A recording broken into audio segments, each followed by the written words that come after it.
The Scorpion, also the most recent limited vehicle added to the game, is insane. For a price of $2 million, you get the ability to own the vehicle, but you'll only have 10 days to buy it. It is isolated and located in the Purple Meteor site at the small town near the $1 million dealership. Although the Scorpion has possibly the fastest speed in the game, we don't know about the handling, braking, acceleration, off-roading, and reverse speed. Therefore, we're going to be answering the big question to determine, is the Scorpion worth buying in Roblox Jailbreak? Enjoy the video. To start off testing the Scorpion, we're going to be doing a speed test against the two original rivals of speed, the Torpedo and the Brulee. You will be able to see all three of them at the same time, with around the same amount of rocket fuel used. So without further ado, let's get straight into the speed test.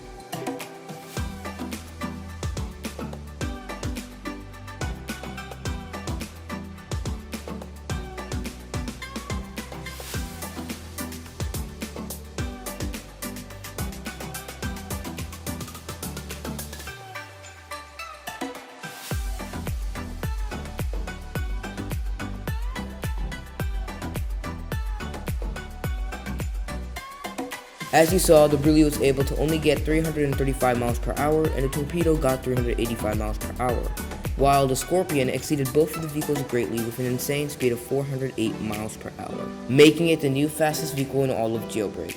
Therefore, the top speed of the car is unreal, making the rating for the top speed a 5 out of 5. The next stat we are testing the Scorpion on is going to be the acceleration, but 2 different times.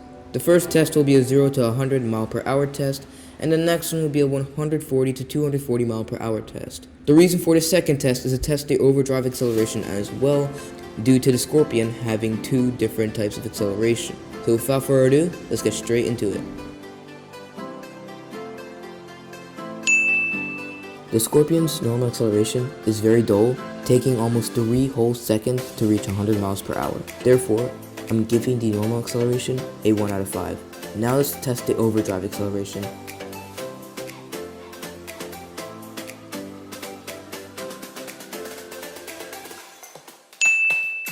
The Scorpion took 5 seconds to go from 140 to 240 miles per hour with the overdrive. Although that isn't good at all, it continued to accelerate even after hitting 240 miles per hour. Therefore, I'm rating the overdrive acceleration a 4 out of 5, which makes the overall acceleration rating a 2.5 out of 5. We're going to be trying to find out the max reverse speed of the vehicle, so without further ado, let's get straight to it.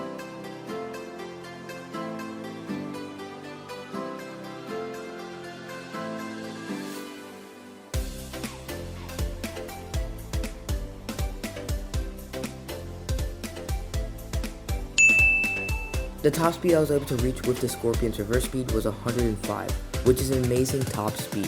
Therefore, I'm rating the top speed a 5 out of 5. Next up is the handling, and so far, the handling looks pretty decent. It's extremely hard to control at first, but once you get the hang of it, you can easily reach its best speeds on the map. Therefore, I'm giving the handling a 3.5 out of 5. For the brake test, we're going to be testing the brakes on 2 different speeds, the normal speed and the overdrive speed. Once we hit 139 miles per hour, I'm going to hit the brakes and see how long it takes for the car to stop. Then we're going to do the same thing with overdrive, but at 240 miles per hour. So without further ado, let's get straight to it.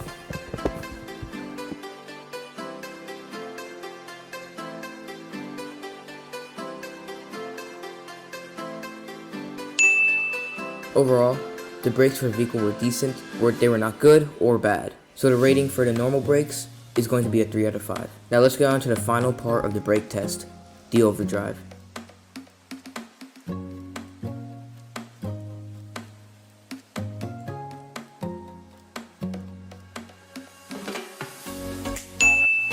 The braking for the overdrive was actually really good, having around the same time as the normal braking. Therefore, I give the overdrive braking a 5 out of 5. And overall, the braking is a 4 out of 5. The last stat was the handling, and so far, it's pretty good. It's able to trail simple off-roading, but unfortunately, it can't climb mountains or tall hills.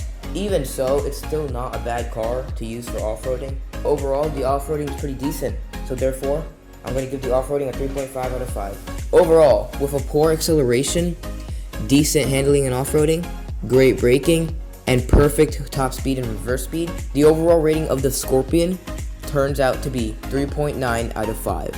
which isn't bad at all. Now to answer the big question, is the Scorpion worth it? If you are collecting, yes, and even if you aren't collecting, it's still worth the $2 million price.